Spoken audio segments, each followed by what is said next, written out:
માલપુર તાલુકા પંચાયતની ચૂંટણી પ્રક્રિયા શાંતિપૂર્ણ યોજાઈ। ચૂંટણી પ્રક્રિયામાં માલપુર તાલુકાના વિકાસ અધિકારી અને ચૂંટણી પંચ અધિકારી હાજર રહ્યા અને ભાજપે 9 વોટ મેળવી ભગવો લહેરાવ્યો।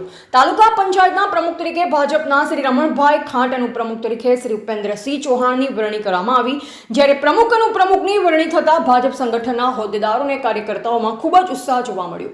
પ્રમુખ અને ઉપપ્રમુખના નામ જાહેર થતાં કાર્યકર્તાઓએ ફૂલોના હાર પહેરાવી વધાવી લીધા અને ડીજેના તાલે ઝૂમી ઉઠ્યા। ફટાકડા ફોડી ખૂબ જ મોટી સંખ્યામાં કાર્યકર્તાઓએ મજા માણી। Reporter Valambariya, V7 news Gujarat, Aravalli, Malpur. Malpur તાલુકાના ભારતીય જનતા પાર્ટીના પ્રમુખ તરીકે મારી વરણી કરવામાં આવે છે, એ બદલ હું ખૂબ ધન્યવાદ માનું છું। માલપુર તાલુકાનો સારો વિકાસ કરીશ એવી દરેકને હું શુભેચ્છા ખાતરી આપું છું। બાગ મારી જે